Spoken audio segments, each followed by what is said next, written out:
The dog felt it first. Atlas lifted his head from the truck's floorboard, ears pricking at something beyond the glass. No sound Dan Calder could hear, just a pulse in the air. Outside, the mountain road clung to the cliff's edge, its guardrail half buried in early snow. The radio forecast had promised the first real blizzard by nightfall. If this pass closed, the town beyond would be cut off for days. "Easy boy," Dan muttered. Atlas whined, staring uphill. Dan followed his gaze and froze. The old tunnel station was supposed to be dead. So why were its lights flicking on one by one? Dan killed the engine, and the sudden silence felt wrong, too thin, too expectant. Snow drifted sideways across the ridge, carried by a wind that hadn't yet found its full voice.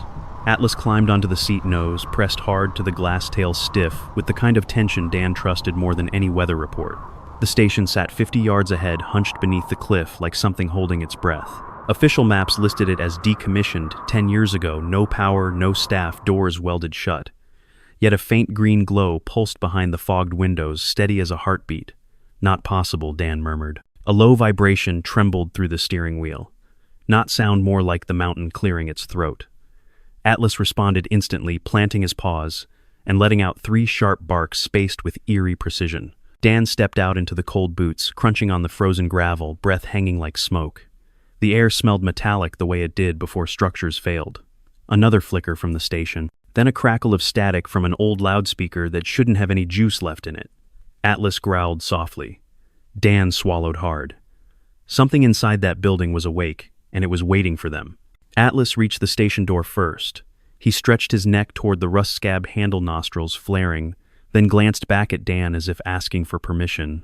The wind hustled along the ridge, scraping over the tin roof, rattling a loose length of gutter like a warning. For a second, Dan considered turning around, climbing back into the truck, and letting whoever owned this problem come find it themselves. But the lights shouldn't have been on, and Atlas didn't spook easy. "Stay close," Dan said. The knob turned under his glove with an easy give that told him the lock hadn't seen a key in a long time. The door swung inward, protesting with a tired groan. Cold, stale air breathed out to meet them. Inside, the old mountain station waited like a paused photograph. A narrow waiting room stretched ahead, lined with bolted-down benches and an ancient ticket counter its glass, cloudy with fingerprints that had outlived their owners. A vending machine stood dark in the corner, its decal faded from red to muddy pink. Dust lay on everything thick enough to record every footprint they made. Dan stepped over the threshold. The overhead lights that had flickered on outside glowed weakly here, buzzing with the faint jittery sound of dying insects. He could see the wiring old cloth wrapped stapled along the ceiling to a breaker panel that someone had carelessly left half open. Atlas padded in behind him, claws ticking softly on the cracked linoleum. The dog's tail hung low but not tucked. He moved alert, deliberate, as though the room itself were a scent he needed to map. "Hello," Dan called. His voice bounced off wood and concrete and came back thinner. No answer. Just the hum of the lights and the distant muted rush of wind funneling through the tunnel outside. He moved along the counter fingertips, grazing the worn groove where countless hands had slid cash and tickets. A faded poster curled on the wall behind the glass, a train, arcing through sunlit pines, its slogan promising safe passage to everywhere the world seemed to be. Someone had penciled a tiny cross beside the word safe. That caught him. He studied the mark, then shook himself. "Just an abandoned building," he muttered quietly. Atlas snuffed at the baseboards, pausing now and then to glance up. When they reached the interior door, marked "Office," divided by "Control," the dog stopped. His ears sharpened to points. A low, thoughtful whine slipped from his throat. "What now?" Dan murmured. Atlas answered by planting himself directly in front of the door. Dan's hand found the knob. Unlike the entrance, this one resisted as if the wood had swollen around it. He leaned his shoulder in. The frame gave way with a splintering crack, and the door swung open onto a room that smelled of dust paper and old coffee grounds. The office was small, a metal desk, a file cabinet. A corkboard slumped under the weight of yellowed memos, holiday schedules, and a child's crayon drawing of a train with too many windows. A green banker's lamp sat on the desk, its shade crooked, casting a pool of light over an open logbook. The lamp was plugged into nothing. Dan stared at the unplugged cord at the steady glow and felt the hairs rise on the back of his neck. "Okay," he breathed. "That's new." Atlas did something he rarely did indoors, he barked. Once sharp and precise at the far wall. Then he sat, muscles, tense eyes locked on the electrical panel in the corner. Dan crossed to it. The panel's outer cover was old steel. The padlock hanging from the latch was not. It gleamed, brushed silver, the brand name, a contemporary manufacturer he recognized from commercial jobs. Fresh, recently installed. He touched it. The metal was warm. Someone had locked the power box from the outside. Recently enough that the residual heat still clung to the case. Decommissioned, huh? Dan said under his breath. He looked back at the desk. The logbook lay open to a page dated 5 winters earlier.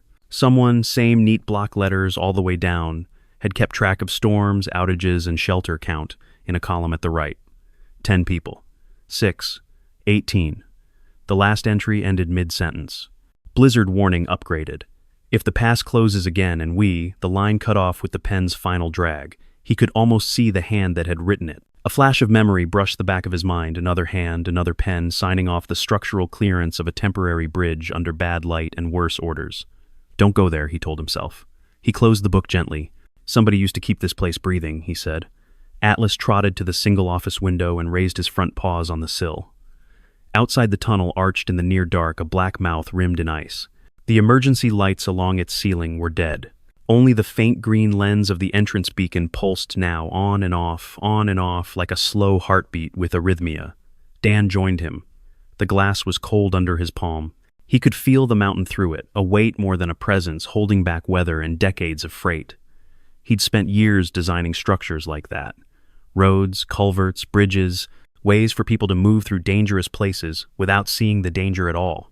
When it worked, nobody thought of the engineers behind it. When it didn't, when steel buckled and foundations let go, faces flashed across headlines for a few angry days. His had. Once. Atlas nudged his arm hard enough to draw him back. All right, Dan said quietly.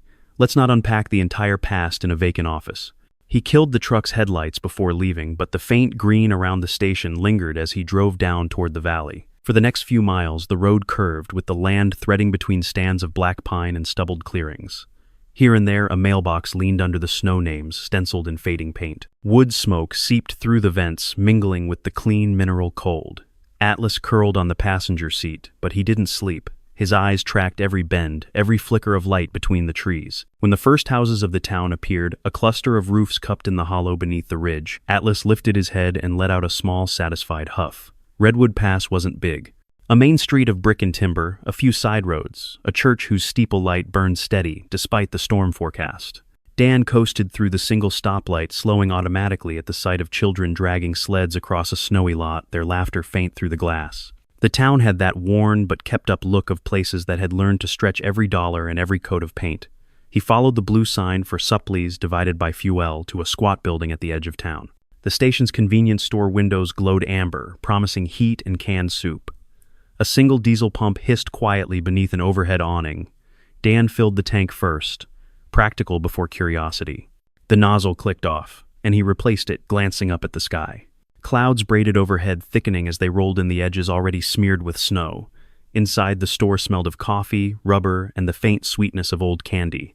A bell on the door chimed when he entered. Atlas padded at his side on a short leash, nails clacking on the tile. The woman behind the counter looked up from a ledger. Late 30s, hair pulled back in a quick knot, wearing a navy fleece with the shop's logo. Lines had settled faintly at the corners of her eyes, not deep enough for age alone. Worry had helped carve them. Evening, she said. Then her gaze dropped to Atlas, and the corners of her mouth softened. Well, hello, handsome. Atlas's tail thumped once. Permission granted. Evening, Dan replied. Top off on diesel. Looking for some basic supplies. Rock salt batteries.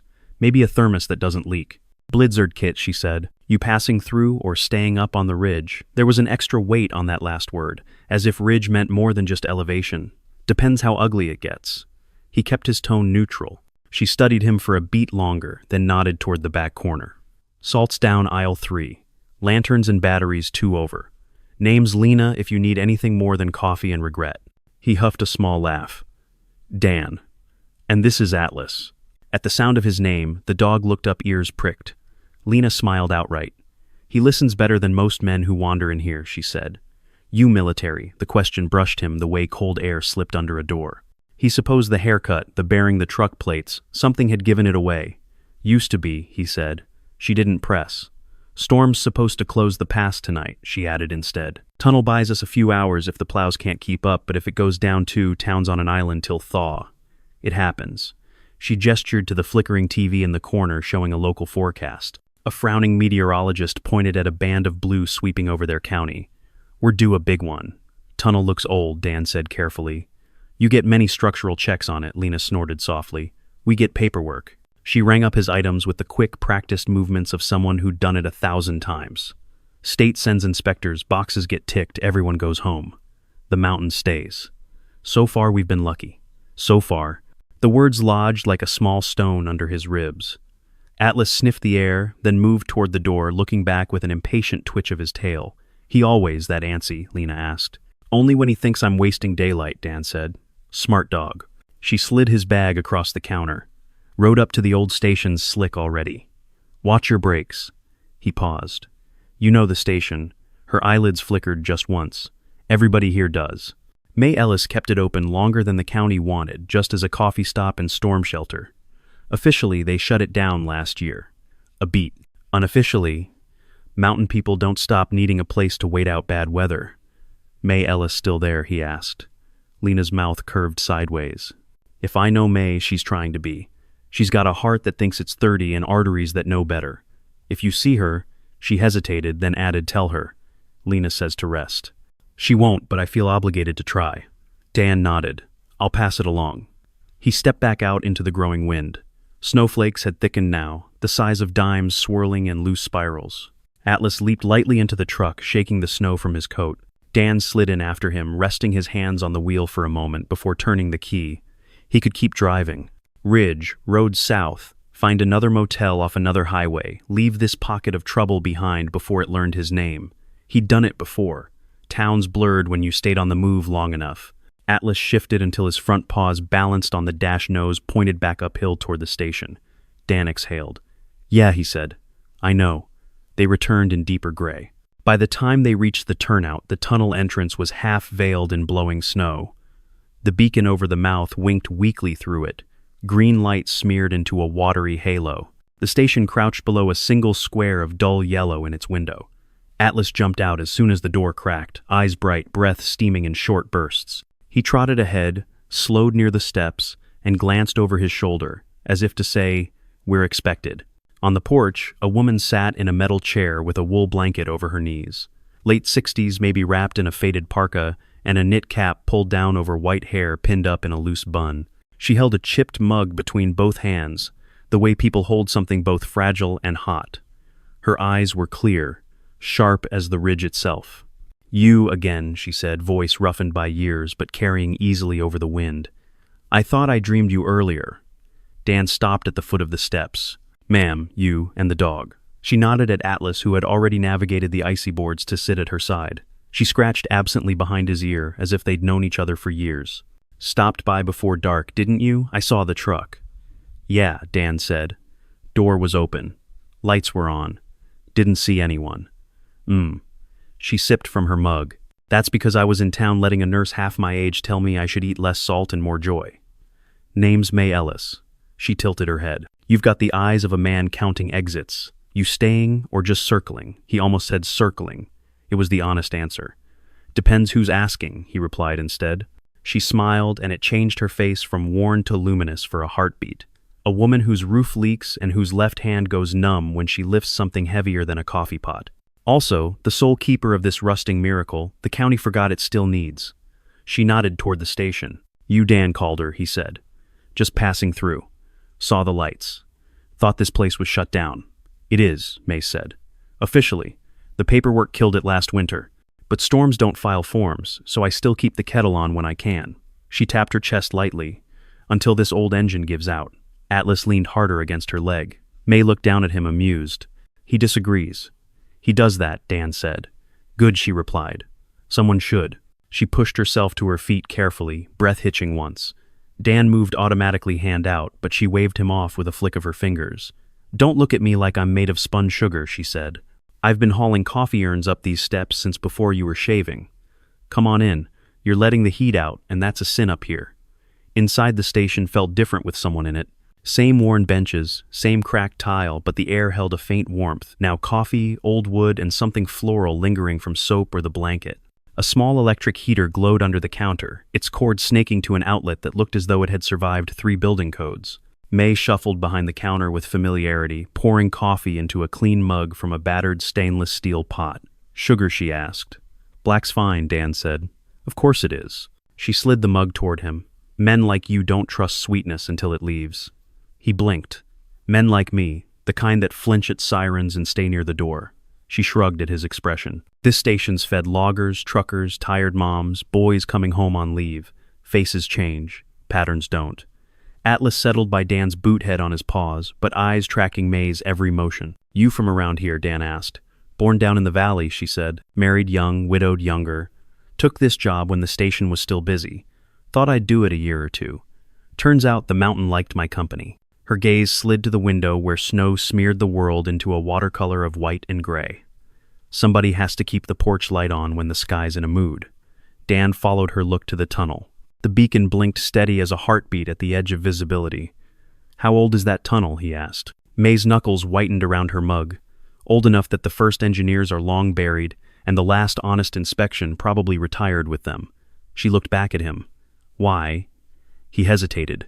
The memory of the hidden padlock and the humming panel pressed at him. "Something about the way the place feels," he said instead. Non-committal, but not entirely a lie. May watched him over the rim of her cup. "You know structures," she said. "I know a little," he answered. "Those hands don't look like they only fix lawnmowers," she said dryly. "You stay a while, Calder. You'll get to know every nail and crack whether you like it or not." He started to protest. "I'm not staying." The words lined up ready. Atlas shifted, bumping his knee with his muzzle. His amber eyes held that calm insistence Dan had seen on more than one hillside overseas, when the dog knew there was something under the rubble and the humans wanted to walk away. He swallowed the protest. "I can patch a leak or two while the storm blows in," he said instead. "You got a ladder." May's smile was small but genuine. "I've got 3 and none I should climb. Tools are in the back. Don't trip over my faith. It's everywhere." He frowned. "Your what faith?" She gestured around them. "In people. In this place. In the notion that if you leave a door unlocked in a storm, the right kind of stranger walks through." She raised a brow. "You religious Calder." He thought of sand-filled chapels of foxhole prayers, of the bridge, lit by flares and tracer fire. "I've yelled at God a few times," he said. Good May replied. "Means you believe he might be listening." He didn't have an answer for that. For the rest of the afternoon, Dan climbed, hammered, and patched. The roof's tin sheets groaned under his weight, each nail he drove a tiny promise against the coming storm. Atlas patrolled the perimeter below, occasionally vanishing and reappearing with tufts of snow on his muzzle as if taking inventory of every drift. When Dan came down, hands numb and shoulders aching, in the good way the world had dimmed to that particular blue, that meant night was close enough to touch. The forecast hadn't lied. Clouds pressed low heavy with unspent weather. May had set out a chipped bowl of water near the heater. Atlas lapped from it, then sat back and looked at her with something like respect. She reached down, resting her palm for a moment on the dog's head. "Bless you," she murmured. "And your stubborn nose." Dan heard it and pretended he hadn't. A grace note slipped into the ordinary. He could go back to town now. Find a room over the bar, watch the storm through double-paned glass instead of through the station's old windows. He gathered his tools slowly, feeling each decision in the weight of metal. May watched him zip the bag. "Storm like this, we usually get somebody who waited too long," she said quietly. "A driver who thought he could outrun the snow. A hiker with more pride than sense. If the power goes, this place lights candles and waits." That's the agreement. With who, he asked. She lifted one shoulder. "With God. With the mountain. With the part of ourselves that remembers what it's like to be the one knocking." The heater hummed. Snow tapped cautiously at the windows. Atlas rose and moved to the office door, unbidden, staring at it like he had earlier. He gave a single short bark. May glanced at him, then at Dan. "Him too, I suppose." Dan followed the dog's gaze. The locked panel, the warm metal, the logbook cut off mid-sentence. He felt the old tightness in his chest. That line between knowing and responsibility. "How often does the tunnel get used in storms?" he asked. "More than I," like May said. "Less than the freight companies want. Sometimes this ridge feels like a bet the whole town is making every winter." "And if it loses?" he asked. She looked out the window toward the hidden valley. "Then we all do." He stood in that answer for a moment, weighing its edges. Outside, the wind shifted, scraping along the tunnel mouth. Dan felt it in the soles of his boots, a low, distant vibration, like a memory returning. Atlas's ears snapped forward. A soft growl rumbled in his chest. The dog moved first, stepping toward the office, nose tipped to the floor where the boards ran in a straight line to the electrical panel and beyond, to the wall that backed onto the mountain itself. Dan followed. Maybe the mountain wasn't the only thing humming. Maybe something under their feet had already started to move. Atlas wouldn't leave the corner. Dan had barely finished a fresh strip of ceiling tape along the windowsill when the dog trotted across the room, nose down, tail straight, following some invisible thread. He stopped at the exact same spot he'd fixated on earlier, where the linoleum was cracked in a straight line like a seam pulled too tight. Atlas lowered his head, sniffed once, then again more sharply. A cough, quiet but real, escaped him. Dan froze. "Easy," he murmured, crouching. "What do you smell?" Atlas pawed the tile. Not frantic, methodical. Dan had seen that kind of digging overseas when the dogs hit a scent signature they didn't like. He placed his palm flat to the floor. Cold. Too cold. And something else. He leaned closer. The faintest chemical tang. Sweet, almost medicinal, but wrong for a place that hadn't held so much as a mop bucket in years. Dan fetched his multi-tool, wedged the thin pry bar into the cracked seam.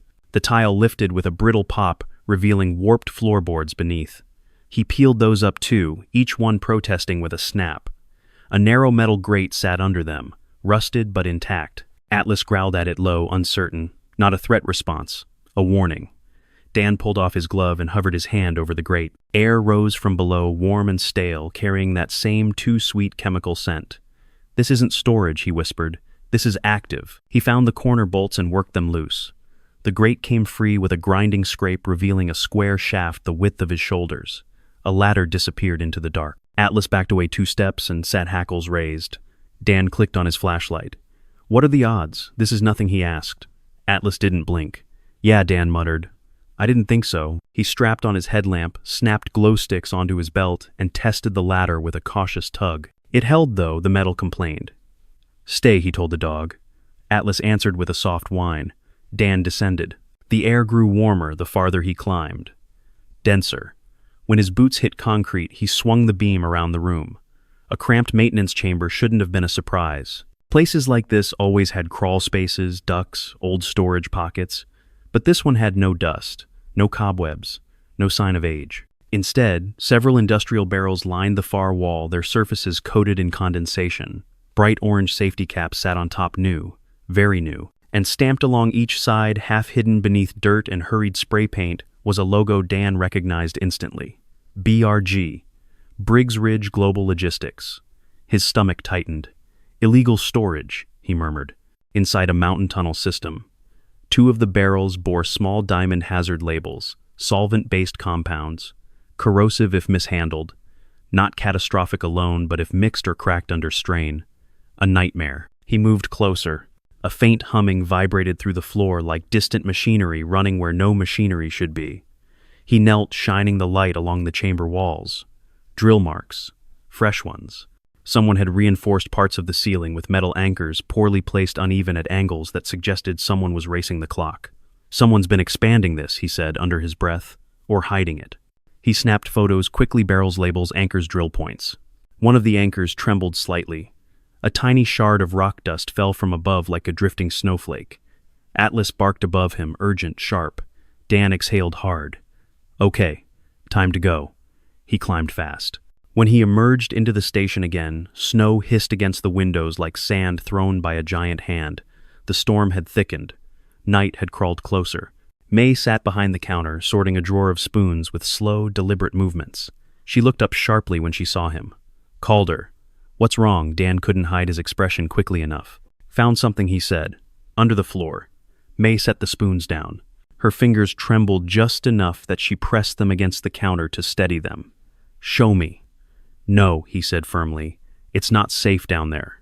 And," he hesitated, the word heavy, "hazardous materials. Not a small amount." May's eyes narrowed. She absorbed that silently. "Who?" she asked. He exhaled. "Briggs, or his people." May let out a low breath. "I knew he'd try something. But this?" Dan paced, adrenaline still buzzing. Atlas shadowed him. "There's drilling. Reinforced anchors. Someone's been working down there recently." "For storage?" May asked. He shook his head. "No. They're using the chamber as part of the tunnel upgrade. They don't want anyone knowing the mountain's unstable. May closed her eyes, because if the town knew, they'd shut it all down. Dan finished, indefinitely. That man May, whispered, voice thin and angry, was raised on this ridge. He knows what a collapse could do, which means he's betting on keeping this secret long enough to push the project through. May's gaze sharpened. We can go to the council. Dan rubbed the back of his neck. We can try.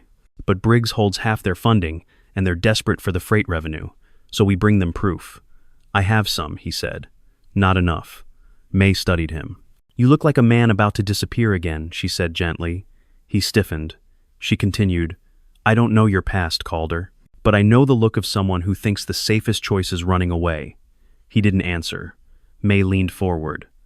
Before you make that mistake, talk to Lena. She's the one official left in this town who still believes truth matters. Dan swallowed. Maybe, maybe not. Behind him, Atlas growled, not at May, but at the office door again. The vibration returned faint, pulsing up through the floorboards. Dan met the dog's eyes. We're not done here, he murmured. The town hall smelled like old paper and wet coats. Lena stood behind the reception desk, glasses pushed up on her head, hair loose from the wind. When Dan walked in carrying a USB drive of photos, she didn't bother with a greeting. You look like you found a problem, she said. Understatement, Dan replied. He handed her the drive. Lena slid it into her laptop. The screen lit her face as she clicked through the images, barrels, labels, drill marks, the freshly anchored ceiling. She sucked in a sharp breath. Where did you find these? Under switchback station, Dan said. In a maintenance chamber no one's acknowledged in years. Lena clicked the last image. Sat back. That's a Class C solvent container, she said. These aren't approved for underground storage. Not even temporary. Exactly. She pressed her lips together. And Briggs Ridge on the labels, every one. Lena stood up pacing. This can shut down the entire tunnel system pending investigation. This is... Before she could finish, the main doors opened. Cold air swept in swirling snowflakes around sharply shined shoes. Colton Briggs entered as if the room belonged to him. Mid-50s, confident stride, dark coat, tailored to look expensive against the rustic walls. Well, he said, smiling, if it isn't the man of the hour, Mr. Calder. And Lena always working late. Lena crossed her arms. Briggs. What do you want? Just checking in. He cast a casual glance at the laptop. Inspection season and all that. Dan stepped between him and the desk. Briggs smiled wider. Careful. Locals don't like outsiders throwing elbows. I'm not throwing anything, Dan said evenly. But I won't let you touch that laptop. Briggs's eyes flicked to the screen just long enough to recognize what he was seeing. The smallest tick pulled his smile taut. Then he laughed softly. So you've been poking around places you shouldn't. Old stations have a way of misleading amateurs. I'm not an amateur. No, Briggs said, tone cooling. You're a veteran with a complicated reputation. Dan felt his jaw clench. Briggs stepped close enough that only Atlas's low growl kept him from closing the last inch. You're trespassing on decommissioned state property, Briggs murmured, and photographing restricted infrastructure is a federal offense. Be very careful, Mr. Calder. Storms are dangerous. People get confused, make mistakes, delete things they shouldn't. Lena snapped, Get out, Briggs. Briggs tapped the counter with 2 fingers. You'll find the council receptive to my version of things. They usually are. He turned and walked out into the snow. Lena exhaled shakily. Dan, these photos, they're enough to raise suspicion, but not enough to stop a freight convoy. A convoy, she nodded grimly. Briggs is pushing to run one through before the storm peak tomorrow night. If the tunnel fails with those chemicals, she didn't finish. She didn't need to. Dan felt the old memory, returning night water, twisted steel, the bridge collapsing under his watch. Atlas nudged his leg, sensing the shift in him. Lena placed a hand on the desk to steady herself. Dan, what do we do? He stared at the snow swirling outside, at the ridge road, at the mountain. I don't know yet, he said. But he did know one thing. Running was no longer an option. Snow hammered the ridge like a fist. By morning, drifts had grown halfway up the service doors of Switchback Station. The wind carried a bitter edge, flinging ice against the windows with a sound like scattered nails. Dan pushed the door open against the weight of it, stepping inside with Atlas close at his heel. May sat at the corner table with a wool shawl around her shoulders, steam rising from the mug between her palms. She studied him the moment he entered. You look like a man who slept with one boot on, she said. Dan brushed snow from his jacket, voice low. Town hall wasn't much help. May nodded once. Briggs show up. Yeah. She didn't ask more. Her silence meant she already knew the shape of it. Atlas paced the length of the station nose, low tail stiff. He stopped at the grated opening Dan had pried up the night before, sniffing downward into the dark. Dan knelt beside him. "We're not going back down yet." Atlas flicked an ear but didn't move away. May cleared her throat. "Storm's rising faster than forecast. Folks in town will be nervous. And that convoy he keeps pushing," she set her mug down. "They don't stop heavy freight for anything less than the world ending." Dan stared at the window where the storm clawed its way across the ridge. "If that tunnel collapses with tankers inside..." Redwood Pass becomes a cautionary tale, May finished softly. He didn't reply. Atlas finally settled near the heater, though his eyes remained trained on the grated opening. Dan rounded the counter, grabbing his notebook. He flipped past sketches of the maintenance chamber, structural notes, and anchor placements. He circled one line: fault line stress plus illegal drilling equals unstable load. May watched him. "You're not just a handyman," Dan called her. He exhaled. "Bridge battalion, combat engineer." Her eyes softened. "Explains the way you look at the walls, like you're waiting for them to decide something." Dan leaned against the counter, rubbing at the back of his neck. "People think engineers build things. Half the job is knowing what fails and when." May studied him with a quiet, unsettling compassion. "So what failed for you?" He stiffened. She added gently, "I only ask because you carry it like a weight that keeps changing sides." Dan didn't speak. Rain on metal. Flashlights bobbing. Water swallowing steel. The smell of diesel and river silt. Atlas nudged his knee, abruptly grounding him. May's voice came softer than the storm. "Whatever happened, this mountain doesn't need you perfect. It needs you present." Before Dan could respond, a sharp knocking rattled the door. Not one knock, three in quick succession. Urgent. May rose as Dan approached. "Thank you." Turner stood outside, snow plastered to his jacket, breath coming fast. 16, maybe 17. The kid who worked odd jobs around town. Dan opened the door. "Thank you. What happened?" The boy stumbled in tracking slush across the floor. Sorry, I didn't know where else to go," he said, voice shaking. "My truck got stuck by the service road, and I think..." He swallowed. "I think I heard something in the tunnel, like metal shifting." Dan and May exchanged a glance. Atlas was on his feet before either of them spoke, stance rigid. Dan knelt in front of "Thank you." "You were near the tunnel mouth." "Thank you," nodded, snow dripping from his hair. "I know I'm not supposed to be there, but I was checking on the generator shack for my uncle, and I swear I heard it. Like a groan." Dan's chest tightened. Not fear recognition. "When 10 minutes ago," "Thank you," said. "Then the ground kinda jumped." "Jumped," May echoed. "Just a little. Like someone slammed something big." Dan stood abruptly. "We're going. Grab your coat." May frowned. "Dan, you stay here. If anything happens, we need someone at the station." May hesitated, then nodded. "Thank you," swallowed hard. "I shouldn't have gone near it. My uncle says the tunnel's safe. Briggs keeps saying it's safe." Dan's jaw tightened. Safety doesn't come from saying it out loud. Atlas barked sharply, pacing at the door. 3 barks. Precise. Urgent. Dan grabbed his headlamp, gloves, and a radio that might or might not work in storm conditions. May touched his arm. "Be careful, both of you." Dan gave a small nod. Then he and Atlas stepped into the storm with "Thank you" trailing anxiously behind snow, instantly coating their boots as they pushed through knee-high drifts. It loomed from the storm like a black archway carved into the earth. Snow funneled around it, swirling upward as though sucked toward darkness. The emergency beacon blinked in slow, hypnotic pulses. Dan scanned the surroundings. Fresh snow covered most of the road, but near the maintenance alcove, the drift was disturbed, kicked aside, then flattened, then broken again. "Where exactly?" Dan asked. "Thank you" pointed with a trembling hand. "There. I was checking the fuel tank near the vent." And something made the metal shake. Dan moved toward the alcove, Atlas at his side. Snow had gathered thick along the metal doorframe. Ice veiled the hinges. Dan brushed it aside and pressed a hand to the vent. Cold. Nothing. He pressed again, harder. A faint tremor shivered through the wall. Not good. He placed his ear against the metal.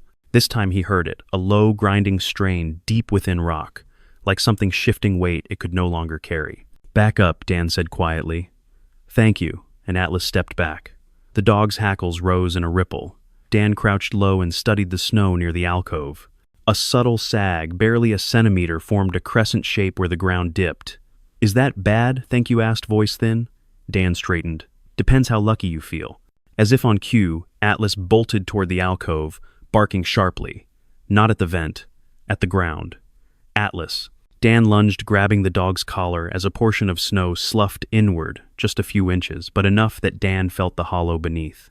A cavity. Fresh. Thank you, recoiled. The ground, why did the ground do that? Because something beneath it moved, Dan said, and because someone carved more space under there than they were supposed to. Atlas kept barking, straining at the collar. Dan met his eyes. You're right, there's a pocket under here. Thank you's voice cracked. Will it collapse? Maybe not today, Dan said. Maybe not tomorrow. Then, with a sinking certainty, or maybe tonight, another tremor rolled through the alcove. Small but undeniable. Dan's stomach dropped. He turned to Thank you. Go back to the station. Stay with May. Don't tell anyone yet. Not even my uncle. Especially not him. Thank you hesitated, then ran boots sliding through the snow. Atlas pulled again toward the alcove, insistent. Dan crouched, hands steady despite the storm. I know, boy, he murmured. We're just getting started. Wind, rain, floodwaters, a trembling temporary bridge, Dan tightening bolts under a failing spotlight, a sergeant yelling over the comms, convoys pushing Move It, Calder Metal groaning. Atlas barked again, yanking Dan back into the present. Dan closed his eyes, briefly centering himself. This time he whispered, We're not losing anybody. Atlas pressed against his leg, warm and solid. The storm howled louder, carrying the distant echo of strained rock. The ridge was speaking, and Dan had no choice but to listen. Thank you's boot prints vanished quickly under the wind swallowed by fresh snow. Dan watched him disappear into the storm before turning back toward the tunnel mouth. The beacon's pulse washed the ridge in periodic green, each flash revealing the same truth. The mountain was shifting. Atlas paced, restless nose, dipped low tail, stiff. Every few seconds he paused to listen, ears tilting, nostrils flaring, and each time he returned to the same spot where the ground had sagged. You're telling me the same thing the geology reports should have said years ago, Dan muttered. Thunder muted rolling, not from the sky, but from somewhere deep inside the ridge, made Atlas's ears snap forward. Dan's breath fogged in front of him. That sound wasn't thunder. It was rock grinding against rock. He reached for his radio, thumbed the switch. Static filled the speaker. The storm was interfering with transmission. Figures. He clipped it back to his jacket. We need more than photos. Atlas stepped in front of him and let out a short, demanding bark. Yeah, Dan said. We're going to have to go inside. The dog's tail gave a single sweep affirmation. Dan scanned the tunnel entrance. The wide arch yawned black, the overhead lamps dead. Snow settled just beyond the threshold, melting into the chilled concrete. A damp mineral smell drifted from within, tinged with that same faint chemical odor from the chamber. He stepped forward, cautiously testing the ground with each boot. Atlas stayed close. Inside the tunnel swallowed the storm's noise, replacing it with a hollow quiet that was somehow worse. Dan's headlamp cut a narrow path through dust and drifting flakes. The air tasted stale, like old metal and cold water. A row of maintenance alcoves lined the wall, some empty, one blocked by a fallen sign, another with a cracked emergency glass box where a fire extinguisher once hung. Dan passed each, slowly scanning for fractures. 2 alcoves in Atlas stiffened again. What now? Dan whispered. The dog nudged forward, nose pressed toward the concrete, just beneath an overhead bolt cluster. The bolt was freshly installed, new steel shiny edges. Dan followed the dog's gaze. A hairline crack ran horizontally along the overhead seam. He touched the concrete lightly. It vibrated. He jerked his hand back. Atlas gave a soft, nervous growl. Dan crouched lower, studying the arc of the crack. It ran along a natural fault line on the old maps that Briggs had conveniently dismissed as historical clutter.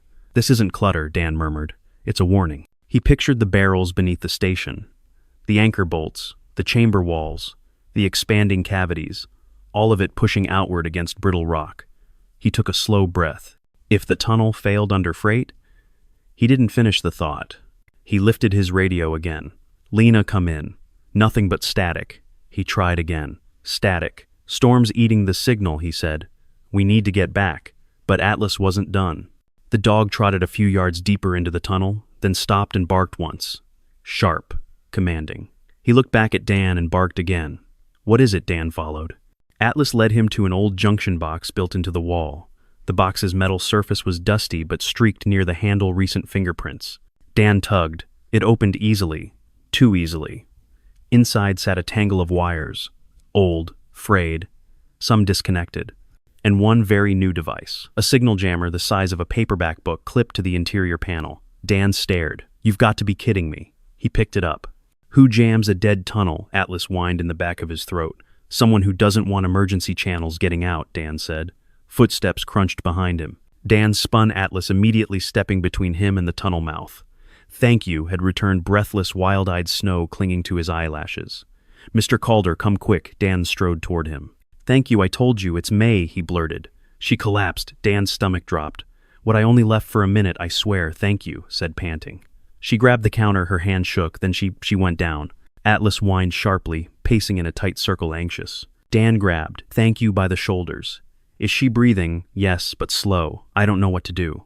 Okay, Dan said, already moving. Let's go. He pocketed the jammer, scooped up his dropped gear, and ran into the snow with Atlas keeping pace. May lay on the floor beside the counter, her shawl bunched beneath her head, breath shallow. Thank you, knelt beside her, wringing his hands. Dan dropped to her side immediately. Atlas pressed close, nuzzling May's wrist gently. Her eyes fluttered open. Well, she rasped, that's one way to get a man's attention. Dan nearly laughed from sheer relief. May, can you hear me? Don't shout, she whispered. I'm not dead. Thank you, sagged with relief. Dan checked her pulse. Weak, uneven, but present. What happened? Hart decided to tap dance, May murmured. I told Lena last week. She told me to rest. She managed a faint smile. I didn't listen. You should rest now, Dan said. I will. She caught his sleeve weakly. But listen, if you found what I think you found down there, you don't have time to worry about me. I'm not leaving you, Dan said. Yes, she insisted you are. Her eyes sharpened with sudden determination. Whatever Briggs is planning, it's happening soon. I heard radio chatter earlier before the storm ate the signal. Something about the convoy moving early. Dan stiffened. Early May nodded weakly. Tonight, before the worst of the blizzard. Dan felt the room tilt for a moment. Tonight? Cargo tankers. An unstable tunnel. Atlas let out a deep, urgent huff, as if agreeing. May gripped his sleeve tighter. Dan, you have to stop them. Thank you, looked between them. What can we do? It's just us. Dan met Atlas's gaze. The dog held perfectly still, pupils wide, ears pricked forward in that way he only did when he understood that the stakes had changed. Dan rose to his feet. Thank you, stay with May. Keep her warm, watch her breathing. If anything changes, yell. I'll hear you. Thank you, swallowed. Where are you going? Dan pulled on his coat, grabbed the station keys, and slung his pack over his shoulder. To get proof, he said. Enough to shut Briggs down before he buries this town. Atlas barked once sharp, ready. May whispered, Dan, don't go alone. He paused at the door. I'm not alone, he said. Atlas stood beside him, posture resolute. The storm surged. The ridge groaned. The convoy was coming. Dan stepped into the snow. The wind hit Dan like a wall. Snow flung sideways thick as powdered ash, erasing the world beyond 20 feet. The temperature had dropped fast, far faster than the forecast had warned, which meant the storm wasn't just growing. It was collapsing inward, suffocating the ridge. Atlas pushed into the wind without hesitation, forging a path. Dan followed, leaning forward, boots crunching through drifts that rose to mid-shin. We get the evidence, he called over the storm breath misting. Atlas glanced back and barked once. Then they pressed on. The tunnel mouth came into view like an open wound in the mountainside. Inside, the cold flattened, turning sharp and metallic. Bullet-straight echoes traveled down the corridor. Dan's headlamp pulled walls into view, wet stone steel ribs, rivets glinting through thin frost. Stay close, Dan murmured. Atlas paced ahead, nose flicking left and right, body coiled tight. They moved deeper. The tunnel curved, gently revealing another row of alcoves and old service doors. A faint draft drifted from somewhere far ahead, strange given the sealed blast doors near the midpoint. Someone's been in here recently, Dan whispered. Then a distant clang, metal striking metal. Atlas froze. A second clang echoed through the tunnel. Then a muffled voice carried faintly from ahead, distorted by the tunnel's bend. Hurry up, storm's killing visibility, get it loaded, Dan tensed. That's Briggs, he muttered. Atlas growled, not loud but deep enough to vibrate the floor. Dan stepped forward, flattening along the wall. The dog mirrored him. They approached the bend quietly, Dan lowering the beam of his headlamp to keep shadows long. More voices filtered through. Move those drums. Last thing we need is them rolling in the back of the truck, boss said. Convoy's leaving as soon as the last inspection team clears the ridge. Storm's perfect cover. No one's out. Then a laugh, sharp, dismissive. Except the stray mutt and that ex-army wreck poking around. Dan's pulse spiked. They knew he'd been here. He leaned down to Atlas. We need proof, not a fight. Atlas nudged his hand, once steadying him. Dan risked a glance around the bend. Two workers in reflective jackets were hauling sealed metal containers, similar to the barrels under the station, toward a small diesel truck parked halfway down the tunnel. The truck's back was open, revealing strapping rails and tie-downs for heavy cargo. The workers didn't look like official crew. These were hired hands, cheap labor with expensive tasks. A third man stood beside the truck coat collar, turned up, barking orders. Not Briggs, but someone acting for him. Dan slipped back behind the wall, heart pounding. "This is it," he whispered. "This is exactly what we need. But how to get it?" He reached into his coat and pulled out the device he'd taken from the junction box, the signal jammer. Sleek, modern, expensive. It confirmed everything Briggs wasn't hiding: storage. He was hiding activity. Dan activated his phone. No signal. He cursed quietly. Storm or jammer. It's one or both. Atlas pressed against his leg, then moved toward a narrow maintenance corridor, branching off to the right, an overlooked path. "You see something?" Dan whispered. Atlas padded forward, sniffing. Then he gave a soft huff. Dan crouched and angled his headlamp, a gap in the concrete wide enough to slip through. Fresh pry marks along the edges. Inside, dim lights glowed faintly. He slid through the gap. The corridor opened into a cramped service gallery running parallel to the main tunnel. Pipes lined the ceiling, some dripping slowly. The hum of machinery vibrated through the metal walkway beneath Dan's boots. Atlas's ears snapped forward. He padded along the walkway quickly, stopping at a grated window that overlooked the main tunnel from above. Dan crouched beside him. From here, they could see everything: the truck, the barrels, the workers, the loading process. Dan pulled his phone again, set it to record, and angled the lens through the grating. The camera captured workers rolling hazardous barrels. New shipments labeled under Briggs Ridge Global. Unauthorized truck in the tunnel. Illegal loading operation during a storm. The supervisor signing off a manifest. Fault line support strained under weight. Dan zoomed in on the supervisor as he barked orders. "Move it. Briggs wants us out before the inspector wakes up." "This tunnel's not rated for this load yet." "Perfect," Dan whispered. "Got you." When he turned to Atlas, the dog's tail swept once quiet satisfaction. But the moment shattered with a deafening crack. Concrete shifted overhead. Dust rained down. Atlas snapped to attention, barking sharply. The workers shouted below. Hey, what was that? Check the ceiling." The supports trembled. Dan pocketed his phone. "We have to warn Lena. And we need to get out before another crack split the tunnel like lightning echoing through stone and steel." A distant groan followed, deep, resonant. The mountain had just spoken. Atlas tugged at Dan's coat, urging him toward the exit of the service gallery. "Yeah," Dan said breathlessly. "We're going." They sprinted back down the narrow corridor. But halfway through, voices erupted behind them. "Who's in there?" I saw a light. Footsteps pounded. Dan swore under his breath. "They saw us." Atlas growled low. Dan glanced to the side and spotted a rusted maintenance hatch, bolted half open, wedged by ice. He shoved it with his shoulder. The metal shrieked but gave way. Cold air blasted through. "We go now." Atlas leapt through first. Dan followed, landing knee-deep in snow on the far side of the ridge, hidden behind a natural outcrop. Behind them, the hatch slammed open. He went this way. "Spread out. Don't let him reach the town." Dan crouched, breath frozen in his chest, pulling Atlas close to keep him from moving. Boots crunched above, close enough that Dan could hear the men breathing. A flashlight beam swept the snow inches from his face. Atlas stood still as stone. After a long moment, the men moved on, their voices fading into the storm. Dan exhaled, slow, controlled. He touched Atlas's neck. "Good boy." The dog bumped his head against Dan's shoulder, quiet solidarity. Dan rose, heart still hammering snow, stinging his face. "We have what we need," he said. "Now we get back to the station. And we shut Briggs down before that convoy moves." Atlas barked once, sharp, ready. Then they ran. By the time Dan and Atlas reached the station, the storm had turned the world into a tunnel of white. Snow clung to Dan's eyelashes, his beard, his coat. His lungs burned. Atlas pushed through drifts that nearly brushed his chest, head, low tail, straight every movement, carving a narrow path back to the only light left on the ridge. Switchback Station glowed faintly through the blur. Inside, warmth hit Dan like a wall. "Thank you," looked up from May's side, relief washing over his face. "You're back," he said, voice cracking. "Is everything no?" Dan said, bluntly. "Nothing's okay, but we've got proof."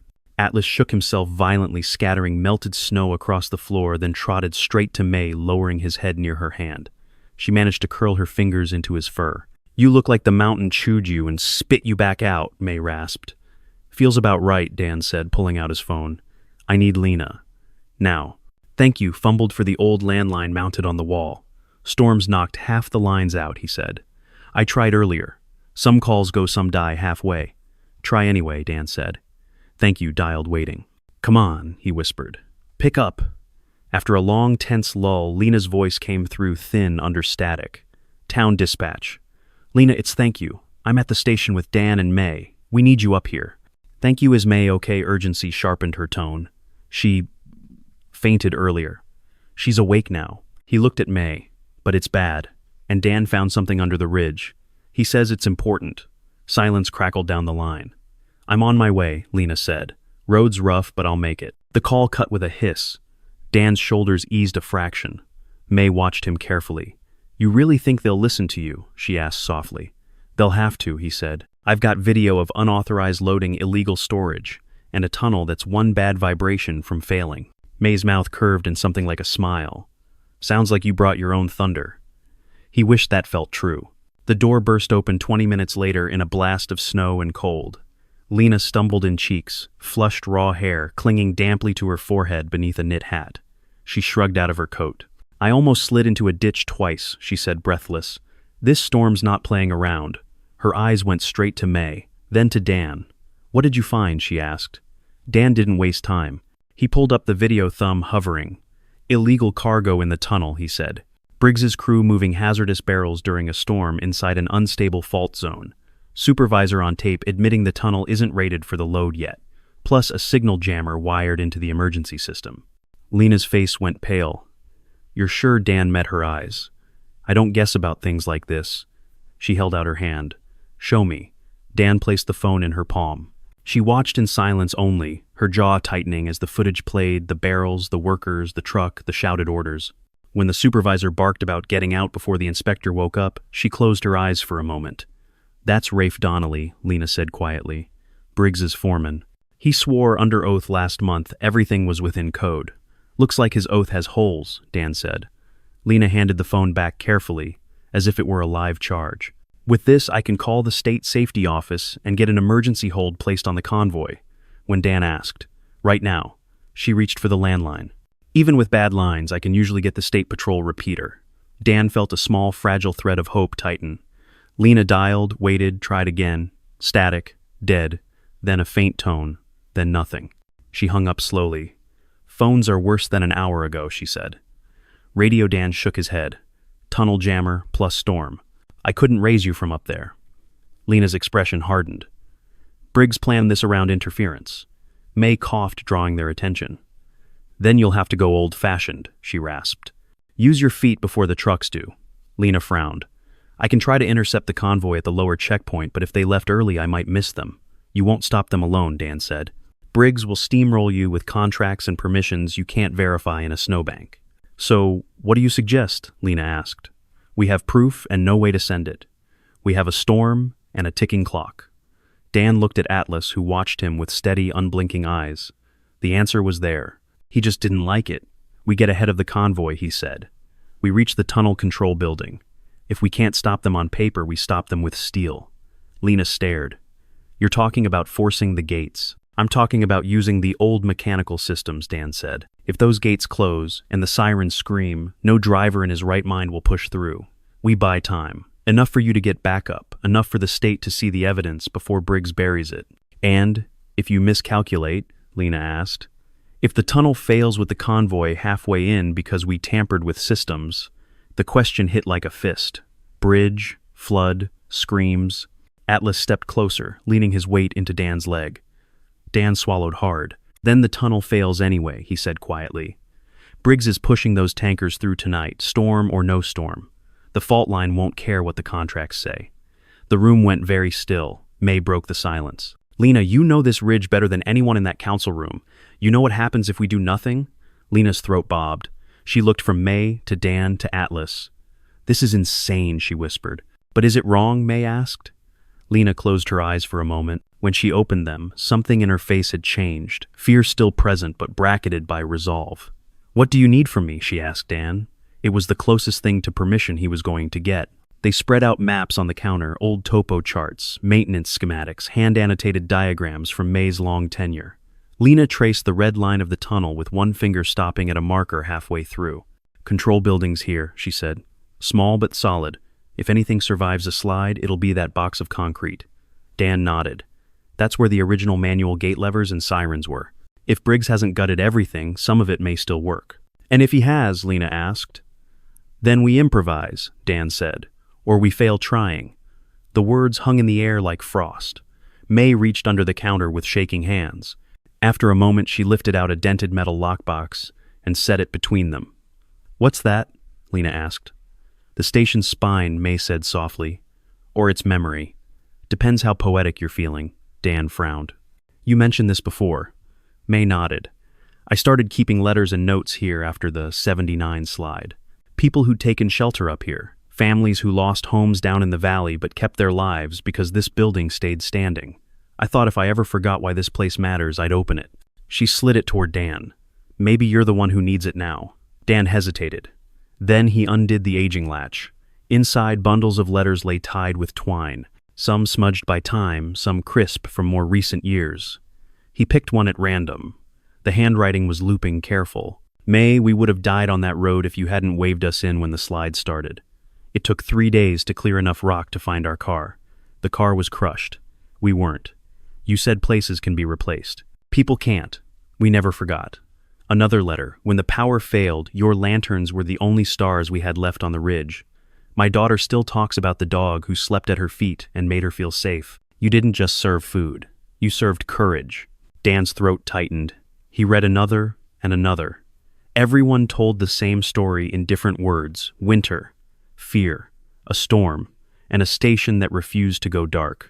He saw himself in those words, not as the villain the river had made him feel, but as the kind of person who'd stood on shaky structures because someone had to. His misbelief I ruin what I touch met quiet opposition from people who'd survived, because someone stubborn stayed. Atlas nudged his elbow gently. Dan looked down. The dog's gaze was steady, no judgment, only expectation. Every one of those letters exists, May said, because somebody didn't run when the sky turned ugly. Dan closed the box carefully. For years, he said slowly, I've told myself the smart thing is to walk away before I make things worse. And has that made you feel better? May asked. He thought of long highways, empty motel rooms, anonymous jobs, of carrying his guilt like a rucksack he never set down. No, he said. It just made me tired. May's eyes softened. Then maybe it's time to get tired for the right reasons. Lena watched him quietly, something like respect shaping her expression. You're really going up there, she said. Not a question. I am, Dan replied. And I'm going to use everything I know to keep that tunnel from turning this town into an obituary. Atlas wagged his tail once firm and sure. Lena drew a long breath. I'll head to the lower checkpoint. If I can reach the convoy before they commit, I'll show them your video and stall them. If not, she met his gaze. I'm trusting you to make the mountains say no, Dan nodded. And I'm trusting you to make the state listen when this is over. She smiled faintly. You're assuming we survived to fill out paperwork. Optimism, he said. New for me. May reached for his hand. Dan called her, she said, her voice thin but steady. You go stand where the ridge can see you. And you remember this, it's not your job to carry the whole mountain. Just hold the line long enough for the rest of us to do our part. He squeezed her fingers gently. I'll bring Atlas back, he promised. I know, May said. Dogs don't follow cowards. He chose you. The weight of that settled deeper than the cold. Dan pulled on his coat, checked his gear, slung his pack. Atlas moved to his side automatically. At the door, Lena stopped him. If this goes wrong, she said quietly, they'll blame you. They already do, he replied. And if it goes right, she asked. He thought of the letters, the families, the lives not yet written. Then they'll have a lot of years to figure out how to say thank you, he said. He opened the door. The storm roared like an incoming tide. The ridge waited silent and immense. Atlas stepped out first, shoulders squared against the wind. Dan followed. There was no more running left in him. The trail to the tunnel control building cut along the cliffside like a scar, narrow, wind-scoured, half-buried under waves of new snow.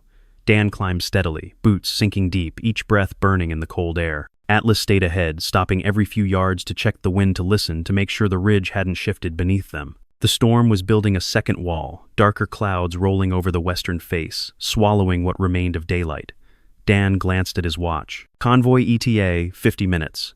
Tunnel integrity under this strain unknown. Heart rate steady only because he forced it to be.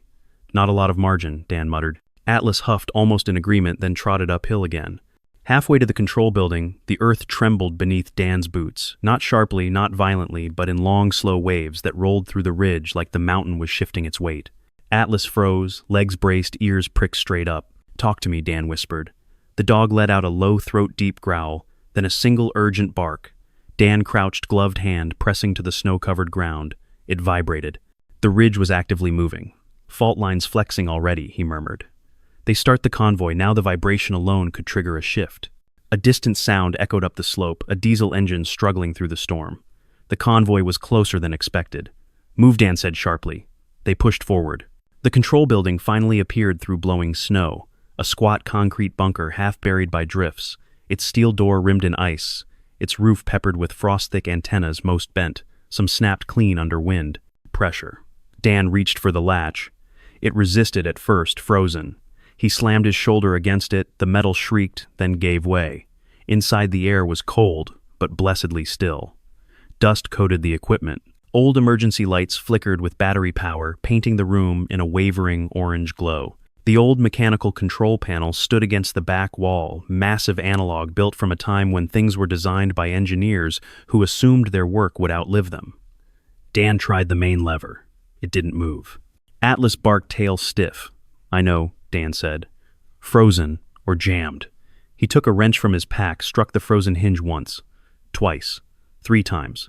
On the 4th hit, the mechanism jolted. He grabbed the handle with both hands, pulled, nothing. Again, still nothing. He gritted his teeth, planted his boots, leaned his weight. The lever groaned, then finally slowly, Atlas barked sharply. "Not yet," Dan panted. "Almost." The lever jerked downward another inch. A piercing mechanical whine started somewhere deep inside the tunnel structure, a sound like metal waking from a long sleep. The siren system tried to start, failed. Tried again, failed again. No, Dan breathed. No, come on." He braced, pulled harder. Something snapped loudly behind the panel and the sirens exploded to life, echoing through the ridge, howling into the storm. Atlas howled, once in reflex, startled. Dan exhaled in relief. "That'll warn them," he said. "Now we force the gates." Then the building shook violently. A thunderous crack split the air. Chunk of ceiling plaster rained down. The ridge was beginning to break. The control building door slammed open. Snow blasted inside and through it stumbled. Briggs' face, wind-burned coat, dusted white fury burning in his eyes. Behind him stood 2 men, Rafe Donnelly and another worker, Dan didn't know, both panting. Briggs pointed at the revived control board. "You just shut down a multi-million-dollar operation," he snarled. "Are you insane?" Dan stepped between Briggs and the lever. "You pushed tankers into an unstable tunnel," he said. "You think money's going to keep the mountain from collapsing?" Briggs scoffed. "That tunnel has held freight for 70 years. The only thing threatening it is you digging through old stations, messing with systems you don't understand." Atlas growled, stepping between them, teeth bared, hackles raised. Rafe reached into his coat. Dan tensed instantly. Briggs held up a hand. "Put it away. He's not worth a murder charge." Rafe hesitated, then lowered his arm. Briggs stepped forward. "Dan, listen. You have no authority here. That convoy is moving whether you like it or not. I just radioed the checkpoint. Your little inspector friend failed to stop them." Dan clenched his jaw. Lena tried. "She failed," Briggs snapped. "And once those trucks get inside, we're sealing this ridge for good." Dan stared at him. "You'd risk lives for a project ribbon." Briggs's face hardened. "I'd risk one man's life. Yours." Atlas's growl deepened, tremors traveling through the floor from his paws. Rafe lunged. Dan barely ducked the first swing. The second grazed his shoulder, slamming him into the control board. Sparks spat. Atlas leapt, teeth snapping shut, centimeters from Rafe's wrist, forcing him back. Briggs shouted, "Get the dog." Rafe swung his arm. Atlas dodged, teeth flashing. Dan grabbed Rafe's jacket, slammed him against the wall, and the two grappled wildly. Briggs ran for the lever. Dan saw it happen in the corner of his eye. Atlas saw it too. The dog launched a blur of gray and muscle, slamming into Briggs's legs with full force. Briggs crashed to the ground, air punched from his lungs. Atlas planted his paws on Briggs's chest, snarling. Dan shoved Rafe away and grabbed the rusted manual lock bar, slamming it down just as Briggs reached for the controls again. Briggs wheezed, staring up at the dog, pinning him with the ferocity of an animal who understood exactly what was at stake. "You let that dog attack me," Briggs shouted. Dan glared down at him. "He didn't attack you. He prevented a disaster you almost caused." Briggs snarled, "Convoy's coming anyway. You can't stop it now." Dan's breath hitched. The ground rumbled long, deep. Atlas's ears shot up. A distant horn echoed up the ridge, the convoy making final approach. Dan felt something cold and solid settle inside him. The ridge was seconds from failing. They needed to do more than warn the tunnel. They needed to stop the convoy physically. He turned to Atlas. The dog's amber eyes locked onto his. Scared. Steady. Ready. Dan whispered, "We go." Atlas barked once sharp, decisive. They sprinted into the storm. Dan ran harder than he had in years, wind whipping his face, lungs, burning snow, dragging at his legs. Atlas bounded ahead, weaving through drifts, glancing back to keep Dan on course. The convoy lights pierced the whiteout, huge shapes crawling up the ridge. Too close, too heavy, too late. Atlas Dan shouted over the wind. "Find the weak point." Atlas skidded to a halt at the ridge's narrowest crossing, where the old rock ledge lay exposed under thin snow. Dan crouched, pressed his glove to the ground. Hollow. Thin. One vibration from heavy wheels would snap it. But they needed something else. Something to force the convoy to stop. Dan scanned the rise. Then he saw it, an old signaling mast, half buried its cable, dangling its heavy aluminum panel still attached.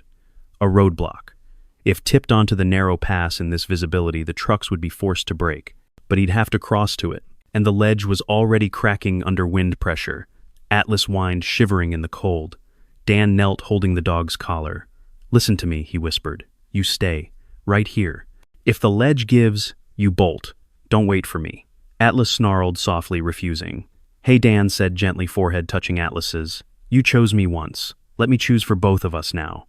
Atlas went still. Dan stepped onto the ledge. Snow slithered into the hollow cracks. It creaked, a deep, terrifying groan of shifting rock. One step. Another. Wind pummeled him. The convoy horn blared again. Dan reached the mast, grabbed the frozen panel, braced his legs. The ledge buckled. A deep fissure split backward toward Atlas.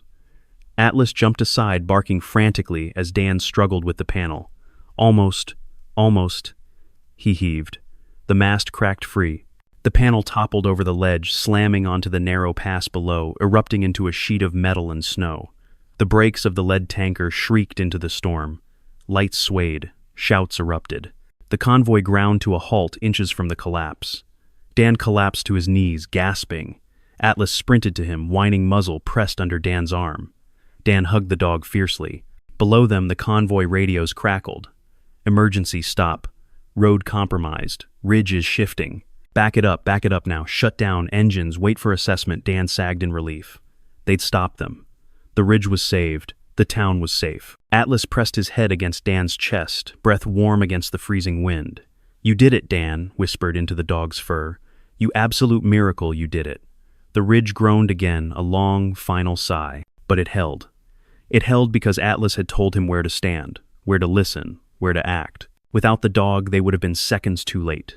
Dan buried his face in Atlas's neck. "Good boy," he whispered, voice cracking. "You saved them. You saved all of them." Hours later, state patrol trucks lined the ridge. Briggs was taken into custody, hands cuffed, boots slipping on ice, still shouting excuses that dissolved in the wind.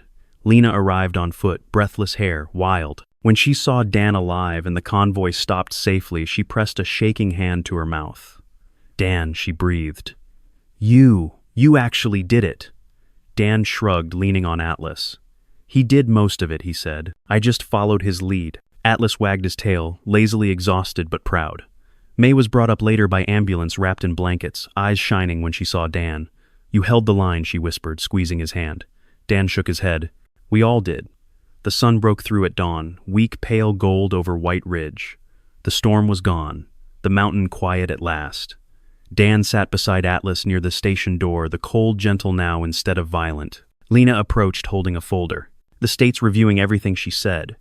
Briggs's project is frozen, pending investigation. You saved this town, Dan." Dan didn't answer right away. Atlas nudged him gently. "I didn't come here to save anything," Dan said finally. "I came here because I didn't know where else to go." "And look what you found," Lena replied softly. Dan looked at Atlas. The dog who had anchored him, warned him, chosen him. "Yeah," he whispered. "I did." Atlas rested his head on Dan's knee. The mountain lay still around them, alive but no longer angry. Dan breathed for the first time in years without weight. He wasn't running anymore. He'd found a place where staying mattered. And beside him, Atlas let out a single quiet huff, as if saying, "Then stay." The ridge thawed slowly over the next 2 days, sunlight melting the hard crust of ice into thin rivulets that trailed along the rocks. The storm had left everything softer, muted colors, slow dripping water, a calm that felt earned instead of fragile. Switchback Station sat square and steady against the mountainside, its windows reflecting a sky finally free of weight. Dan stood on the porch with a mug of coffee warming his hands. Atlas lay beside him, chin on his paws, tail swaying in slow, sleepy arcs each time Dan shifted. The dog was still tired from the night on the ridge, deep tired, the kind that comes after instinct and courage and fear all run out at once. "You held the mountain together," Dan murmured, rubbing the dog's ears. "Not bad for someone who can't even open a snack bag without help."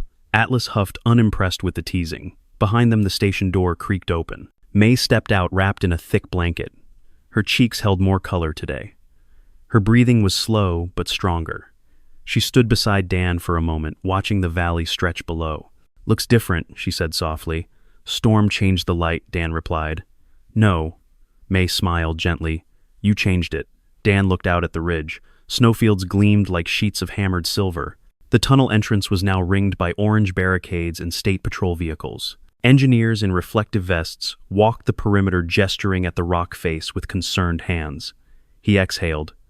"Feels strange. Being thanked for something going wrong." "You didn't make anything go wrong," May said. "You made sure it didn't end worse. That's what people forget sometimes. Saving a place means keeping something from falling apart, not fixing it." Dan stared at the horizon. The thought sat deep in his chest, warm and steady. May nudged him lightly. "You did good, Dan." He swallowed. "It wasn't just me." May looked down at Atlas. "No," she agreed. "He did half the yelling." Atlas lifted his head as if acknowledging the compliment. May's voice softened. "You know, when dogs choose people, they're not looking for perfect. They're looking for someone who listens." Dan didn't answer. He let the quiet sit for a long time. Lena arrived around noon in a county truck, paperwork stacked under one arm. She walked up the steps, brushing snow off her sleeves. "State wants to meet you," she said to Dan. "They think you're a hero." Dan winced. "I'd rather they not." "That's exactly why they want to," Lena replied. He shook his head. "I didn't do this alone. Without May. Without thank you. Without him." Atlas thumped his tail. Lena softened. "I know, and I told them." She handed Dan a thin folder. He didn't open it. "What's this?" She shrugged. "Not trouble. For once. It's the first draft of an official commendation. They want to put your name on it." Dan's jaw tightened. "I don't need," she interrupted gently. "It's not about need. It's about truth. The town deserves to remember what happened here. So do you." Atlas nudged Dan's leg as if agreeing with Lena. Dan sighed. "Maybe. Maybe is a start," she said. She turned to May, smile warming. "And you doctor says you're stubborn but stable." May sniffed. "Well, I could have told him that for free." Lena laughed. Dan watched the two women talk, their voices soft in the cold quiet. The world didn't feel as weighted as it had yesterday, or the day before. Something in him had shifted, not dramatically, but enough that the silence didn't hurt anymore. Atlas pressed against his leg again. Dan scratched behind the dog's ear. "We're staying a while," he whispered. Atlas closed his eyes, satisfied. When dusk settled, the last state patrol trucks rolled down the ridge. The station lights glowed amber through the windows. Dan and Atlas stood outside as the sky bruised into deep blue. A breeze drifted through the pine trees, carrying the faint scent of thawing earth. May stepped out once more, pointing toward the horizon where the last light flickered. "Storms come," she said. "Storms go. What matters is who holds the lantern when everything goes dark." Dan swallowed hard, the words settling deep. He looked down at Atlas, steady, loyal, unshakable. "I guess we're lantern holders now," Dan murmured. Atlas bumped his shoulder into Dan's hip as if saying, "We always were." Together they watched the ridge breathe in the quiet after the storm. Snow melted in silver threads. The mountains stood untouched. The world held its peace. And in that stillness, Dan finally believed something he hadn't dared to think in years. He wasn't a man running anymore. He was a man staying.